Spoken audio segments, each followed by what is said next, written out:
felt a little bit guilty. I was up catching fish this morning on Wrong Lake in Manitoba, kind of an extended weekend. You know, I could do that kind of stuff now. In fact, this is what happened this morning at about 10:50 when I was thinking about, gosh, I could be in New York working, but this is what really happened. Exactly 28. Exactly 28? Exactly 28. Right there. Right on the button.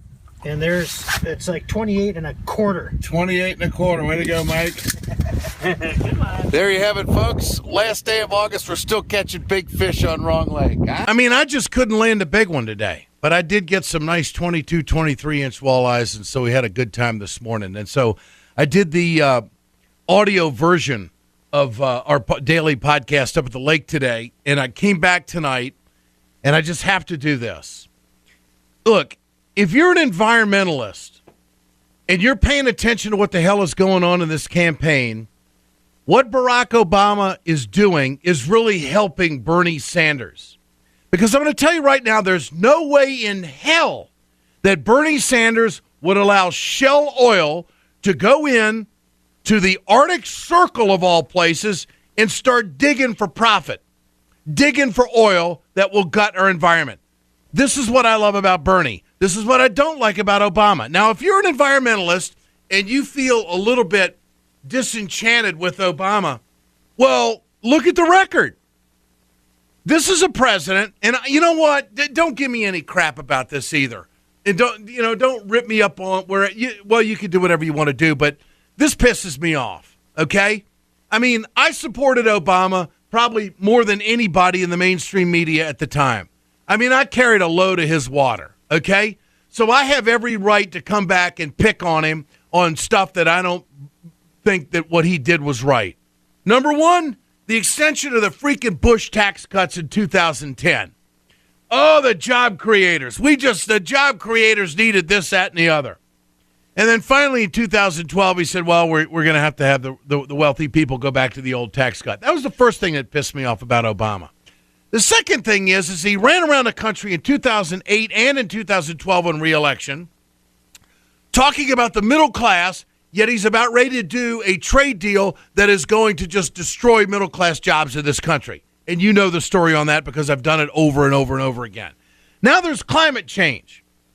This is the guy who's supposed to be in front of the parade, in front of the wave of change in America about climate change. And what is he going to do now? He's going to drill in Alaska.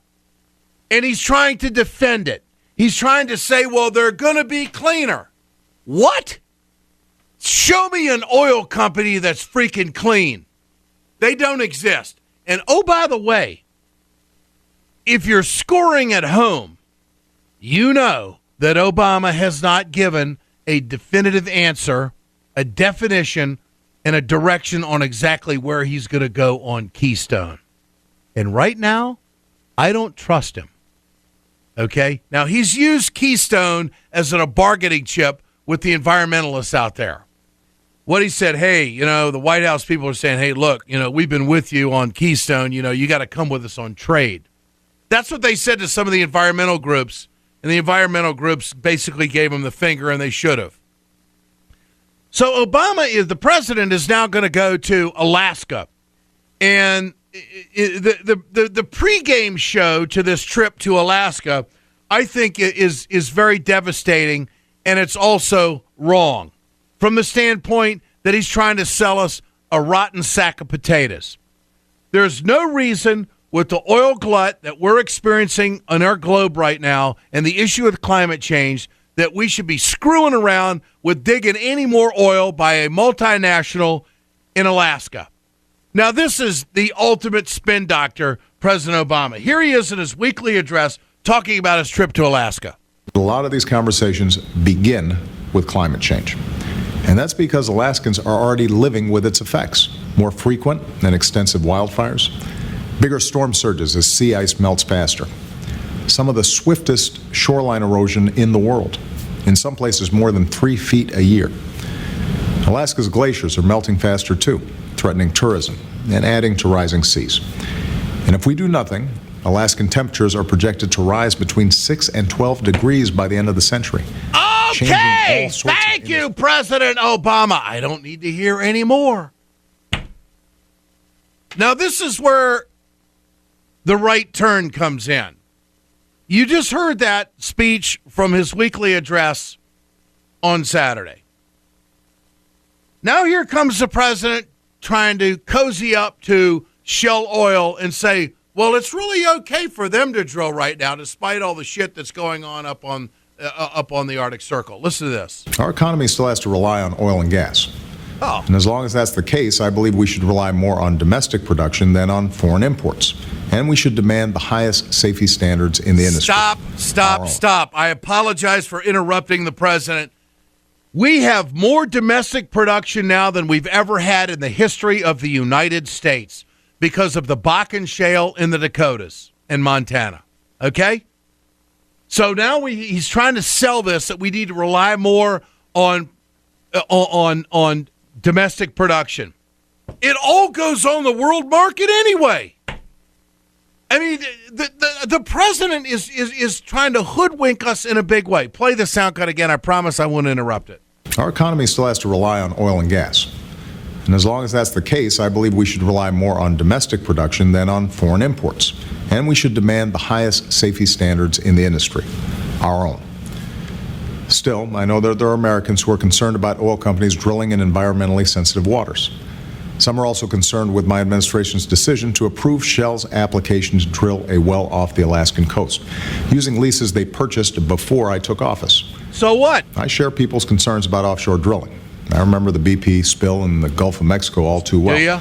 And that's precisely why my administration has worked to make sure that our oil exploration conducted under these leases is done at the highest safety standards possible, with requirements specifically tailored to the risks of drilling off Alaska.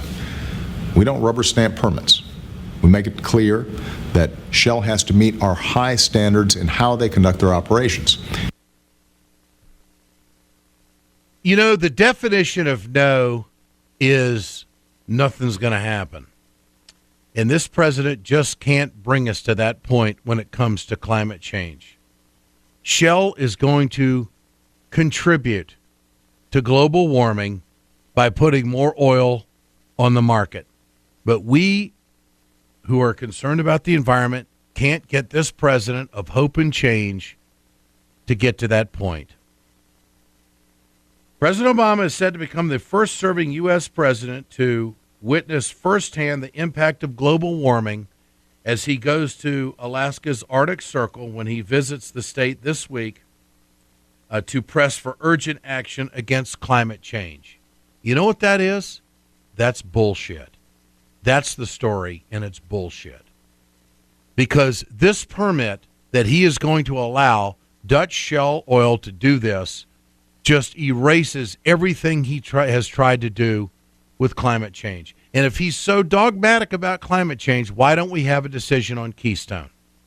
Knock off all this legal wrangling crap. You're the freaking president of the United States. Put the hammer down and say no to TransCanada. Let's go to Dr. Reese Halter, distinguished conservation biologist and author. You can find him at his website at drreese.com. Dr. Reese, if I'm wrong, you need to correct me right now. Good to have you with us. Yeah, Ed, nice to be back with you. Spot on as usual. You've seen me. We've gone off together on the Gulf. We've gone off together on the eastern seaboard. And now this is the final straw. Ed, let me paint a picture that most Americans may not have thought of or seen.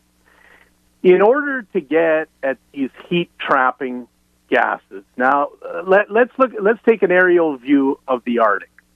The Arctic is believed to have 13% of the undiscovered oil on Earth and 30% of the liquid natural gas. Of that, which is approximately 31 billion metric tons. That's about the equivalent of what we blow, a little less than what we Earthlings spend each year. So of that, on the Alaskan side, is about 16 billion metric tons of carbon. approximately what China spends in 2 years, approximately, a little less. In order to get at that, Ed, they've got to use something called seismic air guns. Seismic air guns are 8 times louder than a jet engine. Those guns deafen whales. A deaf whale is a dead whale. Now, so to the listeners who think, yeah, whales, I heard of them, they're nice, big deal. Whales, filter-feeding whales, that's most of the big whales, are invaluable alive because they're helping us globally fight the climate crisis by fertilizing the phytoplankton, which in turn is removing rising atmospheric carbon dioxide. So you're saying that there is a serious chain reaction that takes place in nature that no one's paying attention to. Yes, they're helping us. Now, apart from everything, we've massacred 5 million whales in the last couple hundred years. Their populations are all no higher than about 3% what they were a couple hundred years ago. Okay. So how does the whale play into Obama doing this deal in Alaska when he tells us, that he's concerned about climate change, but now he's going to let Shell go ahead and drill in there? And you're saying the way they drill is having an effect on the whales. Oh, yeah. Okay, I got it. The permanent whales, and then all of the migratory whales, the blues, the rights, the humpbacks, the fins, the grays, and others, go up there during the summer to feed. It's insanity, and the oceans, Ed, the far north oceans are the most acidic oceans on the globe already. Now, what does that mean? Well, it means if you're a shellfish, if you're a crayfish, if you're a lobster, you can't even live in the Bering Strait, the gateway, our gateway to the Arctic. You can't live in the Beaufort Sea. It's too acidic. And you can't, in a couple of years, you're not going to be able to live in the Chukchi Sea. The entire food chain is disintegrating right before our very eyes. Now, I got to tell you, I have fished the Tree River beyond the tree line. I fished the Tree River in the Arctic Circle, and I fish for Arctic char. Wow! It is the most fabulous place on the face of the earth. I've been there. I've been there twice. It's God's country. God's country. And when you tell me that bush country is being affected by what we're doing, it shakens me. Oh, yeah. I just can't believe. So President Obama is now talking about these 4 villages in Alaska that are going to have to move because of imminent danger that they face because of climate change. Listen to this. This is all real. This is happening to our fellow Americans right now. In fact, Alaska's governor recently told me that 4 villages are in imminent danger and have to be relocated. Already rising sea levels are beginning to swallow one island community. Well, then what are we giving Shell the permission to drill for more freaking oil then? Let me back up here. Here's who we've handed the car keys to, by the way. They've had their drilling fleet run aground. It's caught fire. They have failed to report multiple engine failures, and they've prompted a dramatic Coast Guard rescue effort funded by the taxpayers. Now, this is an interesting point, Ed. In June, the International Monetary Fund released a little old tiny report. In the report, it said globally, oil, coal, gas, and fracking receive $5.6 trillion globally annually. Now, if we assume, because we're the biggest kid on the block, that means we are subsidizing the Cokes and others. Oh, yeah. Probably $700 billion per annum. And this is, I guarantee you, to go up and wreck the Arctic. I guarantee you, if Bernie Sanders is president, there's no way in hell that there's going to be drilling at the Arctic Circle. Ed, let me remind you that the government reports already say there's going to be a 75% chance of an oil spill. The Chukchi Sea has regularly 40-foot waves. That's a 4-story walk-up of water. And an oil spill is virtually impossible to clean up. Well, the president is making the case that they've got these new techniques now, and his administration has made sure that these new safety standards are in place. You know what? I am so disappointed in the president buying the oil company line of bullshit. They're going to say whatever they have to say to do whatever they have to do to make a dollar. And they're subsidized. Yeah, that's right. They are. They are. We're subsidizing the biggest polluters on the planet, and it's the bottleneck because the gateway to tomorrow is not oil. Yeah, the gateway is the sun. Dr. Reese Halter with us, distinguished conservation biologist and author. You can get a lot of his work at drreese.com. Now, you're giving us the biological take and the seriousness of which we're facing here. But it all starts with politics. Yeah. And that's the crappy thing about all of this. Yeah. Is that we have now got a president who is basically giving us a dog and pony show. It's a dog and pony show, a big charade on how he's supposed to be the climate change guy and saying all this stuff. But then he says, well, we're still relying on gas and oil. You can't, Dr. Reese, you can't have it both ways. No, you can't. It's a lame duck. I mean, no offense, man. This is 6 years too late.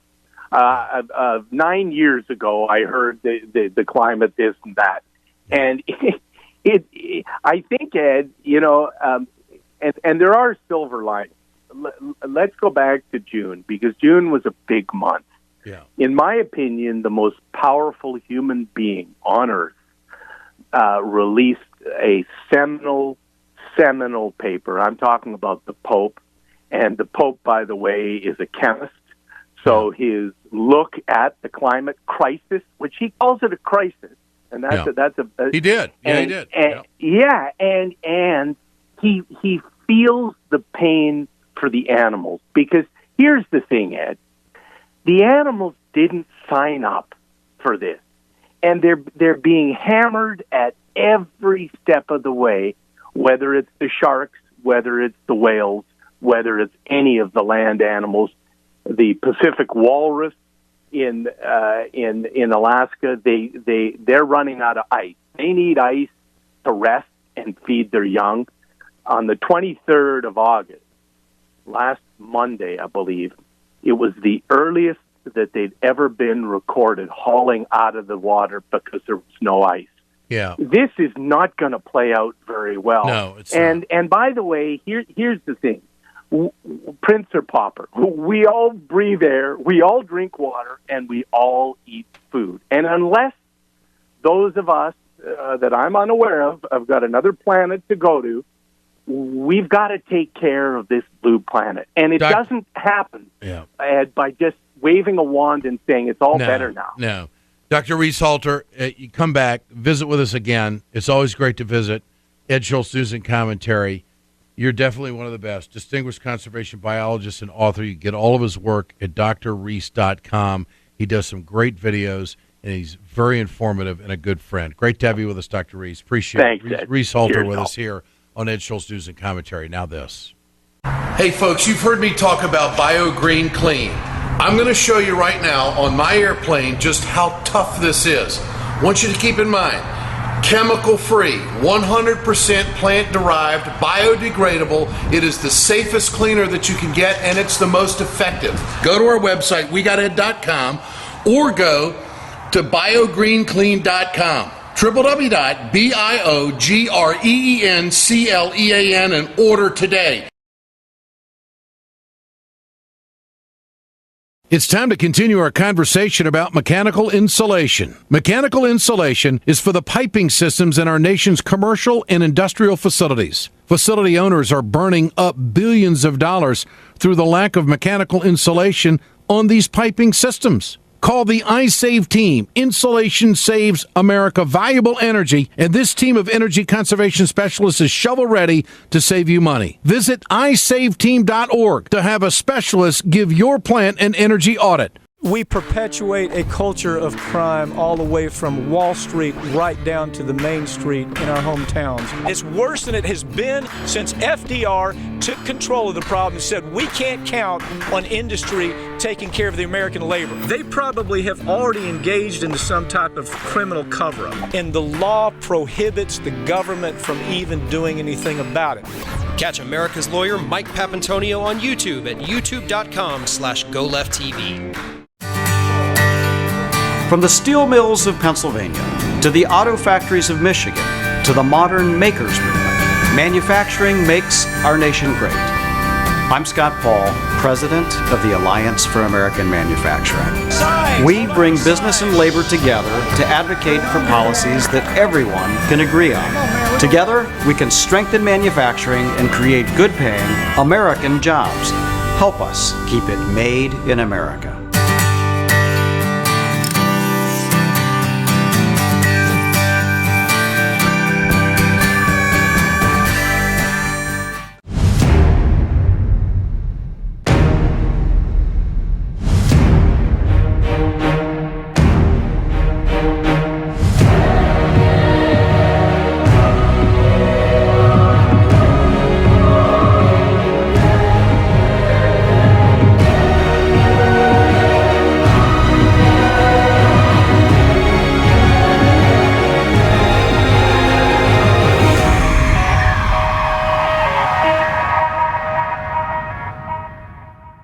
Subscribe to the Ed Schultz podcast today. Simply log on to iTunes, search for Ed Schultz, and click the subscribe button to have the show delivered to your preferred listening device daily, free of charge. Rate and review the podcast to tell us how we're doing. More details at WeGotEd.com. Communication Workers of America, Alliance for American Manufacturing, BioGreen Clean, and the iSave team bring you this production. So Barack Obama, President of the United States, can make the case that it's okay to allow Shell to drill in the Arctic Circle, and then he can make the case about climate change. Now, that's quite a pivot. I use that word because that's the word that the administration has used about we need to pivot to Asia with a lousy trade deal. And this is going to open up so many markets for our workers. But back to the Shell thing. He can say, okay, Shell, go do your digging and get your profit and have at it because we need more oil, which we don't. But he can't give an answer on Keystone.